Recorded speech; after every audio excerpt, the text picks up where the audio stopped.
Dobrý den, dámy a pánové. Vítám vás na výroční tiskové konferenci skupiny EIB. Po mé levici sedí pan viceprezident EIB Marek Mora a jsme taky velmi rádi, že můžeme přivítat zástupce České republiky v radě ředitelů EIB pana Petra Pavelka, ředitele odboru řízení státního dluhu a finančního majetku na Ministerstvu financí. Na případné další dotazy k jednotlivým projektům jsou připraveni odpovídat i kolegové paní Gabriela Mates, vedoucí zastoupení EIB v Praze, a pánové Manuel Duenas a Anders Risberg, který vedou naše oddělení pro půjčky v soukromém a veřejném sektoru. No a i hned po tiskové konferenci bude následovat podpis druhé tranše úvěru společnosti ČEPS ve výši 280 milionů eur na podporu modernizace vedení velmi vysokého napětí a za ČEPS smlouvu podepíše pan předseda představenstva Martin Turčák. A nyní už předávám slovo panu viceprezidentovi Morovi, který představí výsledky EIB za minulý rok. Dobré ráno, dámy a pánové, i ode mne. Jestli dovolíte, tak já tedy přejdu rovnou k číslům a k prezentaci. Začnu tím, že budu prezentovat jednak činnost celé skupiny Evropské investiční banky, která se skládá z Evropské investiční banky samotné a Evropského investičního fondu, a pak se budu věnovat trochu České republice. Ty výsledky za rok 2025 pro celou skupinu investiční banky byly skutečně historické. Celkem jsme poskytli půjčky, záruky a další finanční produkty v celkové výši 100 miliard eur. Z toho přibližně 90% těchto finančních operací se odehrálo uvnitř Evropské unie a asi 10% mimo Evropskou unii, a máme ambici na rok 2026 udržet stejný objem, to znamená 100 miliard.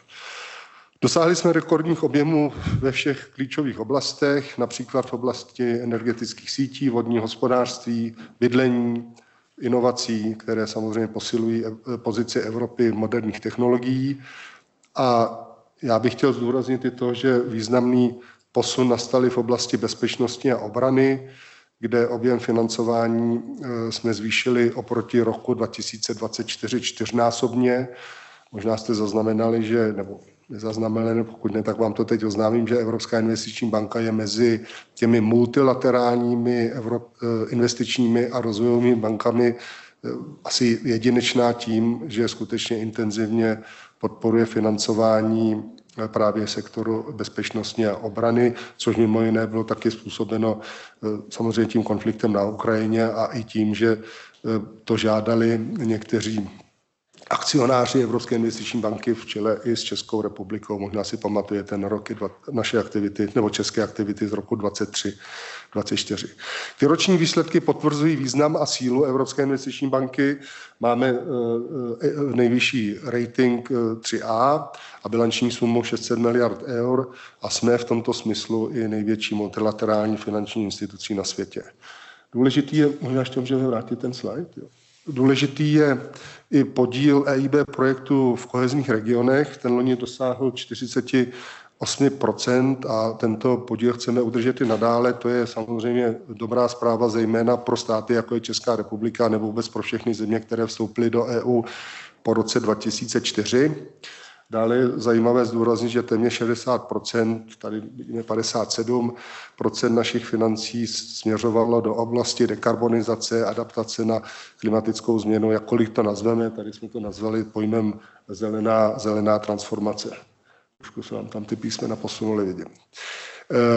V roce 2025 jsme poskytli rekordních 33 miliard na energetickou bezpečnost, co už jsem zmiňoval, což podpořilo podle našeho odhadu investice v celkové výši 100 miliard eur, tedy více než čtvrtinu všech investic této oblasti v rámci EU.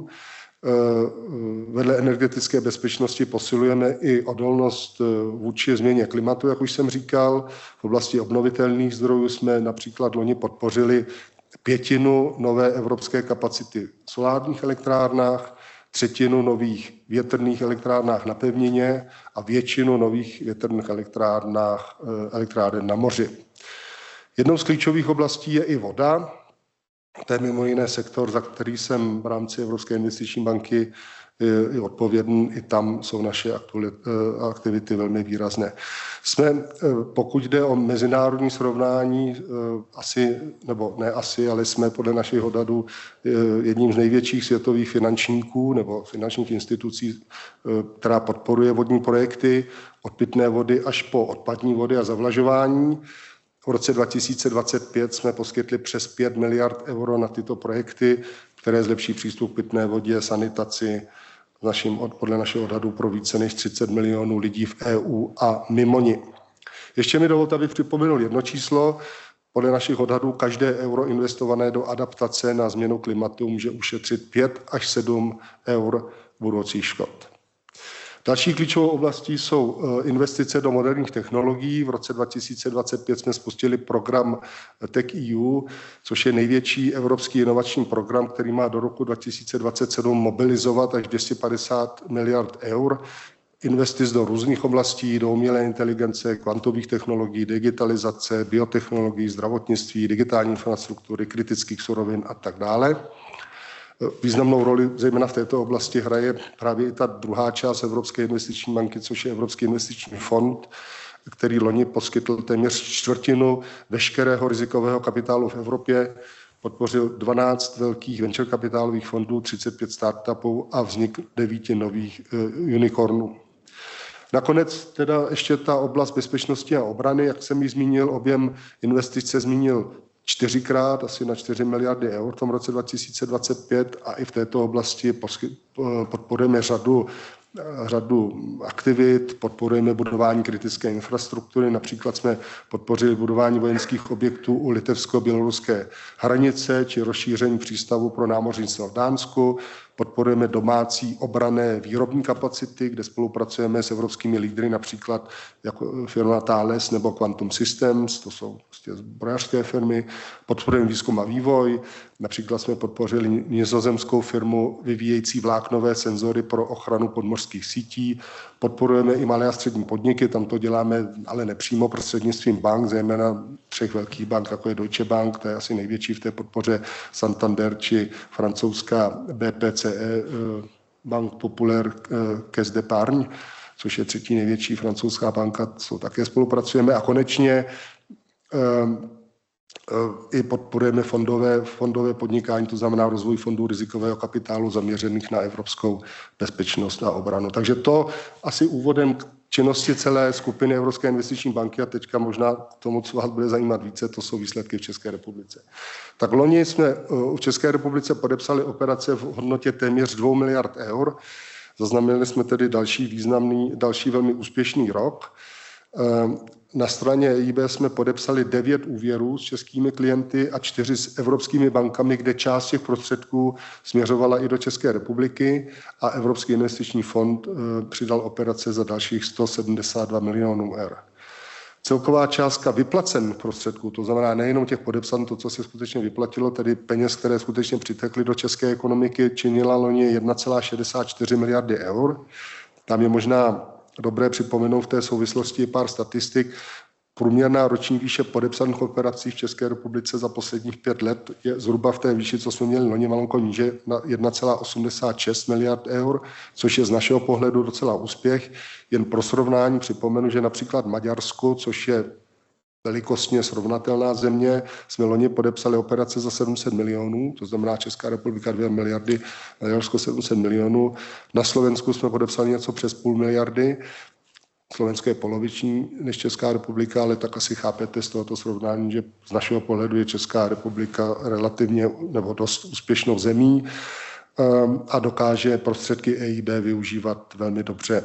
V regionu patří Česká republika společně s Polskem k premiantům. Mimo jiné i díky tomu, že máme výbornou spolupráci jak s centrální vládou, jejíž tady zastupuje ministerstvem financí, jež tady zastupuje pan ředitel Pavelek, s kraji, s městy, s dalšími institucemi a samozřejmě i s firmami. A vidíme, že projekty jsou připraveny velmi kvalitně. Možná vás to překvapí, protože často jsem slýchal různé nářky, že v České republice projekty nejsou dostatečně připravené, ale aspoň z našeho pohledu tam, protože, jak víte, my financujeme samozřejmě projekty s návratnou složkou, my nedáváme dotace, tak tam ty projekty jsou připraveny velmi dobře. Můžeme jít dál. K některým konkrétnějším věcem v České republice především podporujeme projekty v oblasti mobility, konektivity a také bankovní sektor. Naše půjčky cílí i na malé střední podniky a na zelené investice. Teďka možná některým teda konkrétnějším věcem ve veřejném sektoru jsme loni podepsali 4 úvěry. Konkrétně jsme podepsali 2 operace, to jsou ty 2 horní na podporu modernizace železnic a železniční infrastruktury v celkové výši téměř 17 miliard korun. Tam to teda máme v eurech 480 a 200. Podepsali jsme úvěr na výstavu Pražského okruhu, to je taková ta propojka z dálnice D1 Unupak do Běchovic ve výši 205 milionů eur, to znamená něco asi přes 5 miliard korun. A konečně jsme podepsali, například bych zmínil tu půjčku pro město Brno, které tady vidíte tam v té dolnější oblasti, pro rozvoj městské infrastruktury ve výši 121 milionů eur, to znamená asi 3 miliardy korun. V bankovním sektoru, to vidíte tam na konci, ale byly tam 2 příklady, my jsme tady uvedli jenom jeden, byly podepsány 2 smlouvy, 2 operace, konkrétně to byla záruka ve výši 200 milionů eur pro Unicredit, zejména na podporu středních podniků. A pak jsme podepsali, to jsme tam uvedli, protože je to taková novinka a je to i mediálně zajímavé, úvěr dceřiné společnosti České spořitelny, dostupné bydlení České spořitelny ve výši 60 milionů eur na financování 4 projektů dostupného nájemního bydlení v Praze a tam se jedná vůbec o první úvěr tohoto druhu. V korporátním sektoru, to vidíme uprostřed tady, bych rád zmínil naši první tranši úvěru ČEPSu ve výši 100 milionů eur loni a pak jsme také měli úvěr vyšší ve výši 400 milionů eur na modernizaci a rozšíření elektrické distribuční soustavy s ČEZem. Kromě teda poskytování finančních nástrojů, to znamená úvěru, záruk a tak dále, poskytuje Evropská investiční banka i širokou škálu poradenské činnosti. Tam je zajímavé možná vědět, já jsem, dokud jsem nepřišel do EIB, vůbec si toho nebyl vědom, že Česká republika dokonce čerpá nejvíce prostředků ze všech zemí EU z poradenského programu, konkrétně z jednoho InvestEU nebo InvestEU.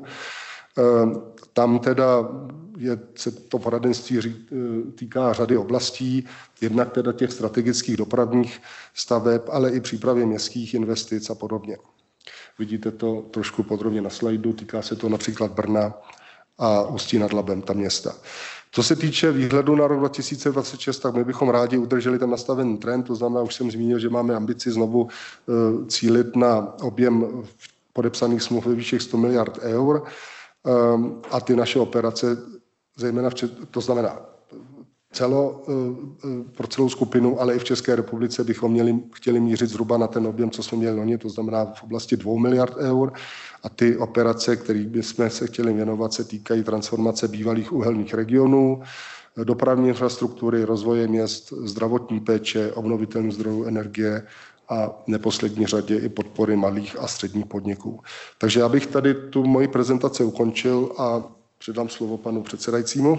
Děkuji a ještě prosím o pár slov pana Petra Pavelka. Děkuji za slovo, dobré dopoledne. Navážu stručně na pana viceprezidenta. Z těch prezentovaných čísel je zřejmé, že Evropská investiční banka je stále důležitějším partnerem České republiky jako takové, ale i z pohledu státu. Z toho celkového čísla 1,8 miliardy eur, kterými byla podpořena Česká republika, tak takřka 50%, jak plyne z těch čísel, se týká úvěrového vztahu k centrální vládě. Má to v posledních letech té obnovené spolupráce ve smyslu zvýšení toho objemu přijímaných úvěrů v posledních 3 letech pozitivní dopady z hlediska správy státního dluhu, protože tady se bavíme o integrální součásti procesu řízení dluhu. V podstatě aktuálně celkový objem přijatých úvěrů je přes 70 miliard korun, což představuje historická maxima z let 2011, 12, 13.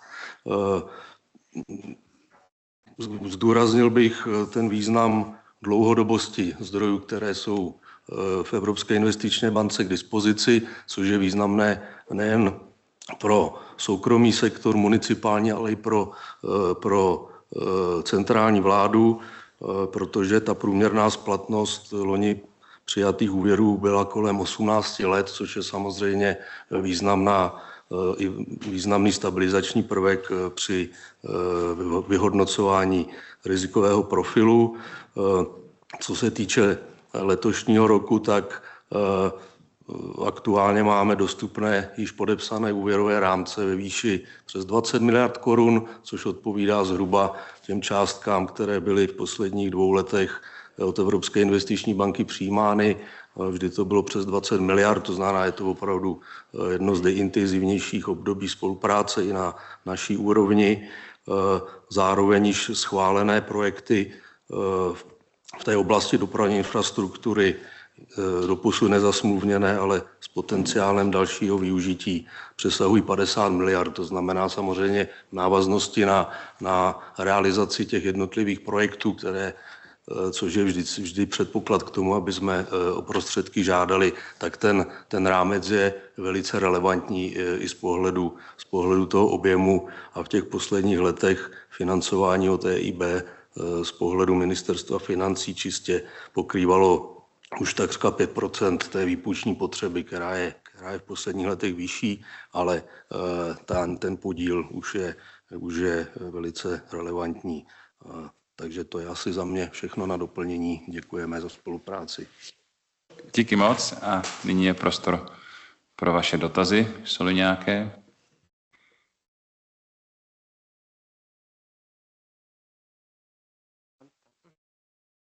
Den Vlková z Hospodářských novin. Mluvám se za tu otázku. Za jaký úrok půjčuje EIB konkrétně České republice? Děkuji. Já možná začnu a když tak pan ředitel Pavelek mě doplní, jenom bych chtěl připomenout, že pan ředitel Pavelek nejenže teda ředitel odboru řízení dluhu, ale sedí i v naší radě ředitelů EIB, v takovém orgánu, který nás v jednom z těch klíčových řídících orgánů.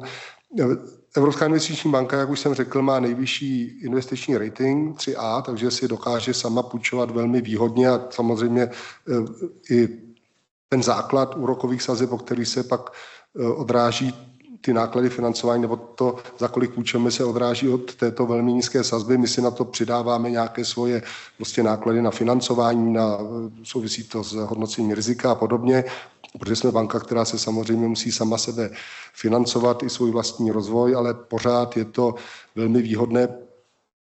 Myslím si, že pro státy jako Česká republika je to trošku na hraně, protože Česká republika sama osobně má také poměrně dobrý rating u států, jako je, já nevím, Dánsko, Německo, které mají stejný rating jako Evropská investiční banka, tak tam, řeknu zcela upřímně, pro financování té centrální vlády, tam jsme téměř nekonkurenceschopní, protože oni si sami mohou půjčit skoro za stejný podmínek jako my, ale už ty nižší úrovně, jako jsou třeba spolkové země nebo města, a to též platí pro Českou republiku, regiony, města, tam to určitě výhodné je pro tu centrální vládu v České republice, tam asi prostě záleží na konkrétní situaci a to bych nechal na panu řediteli Pavelkovi.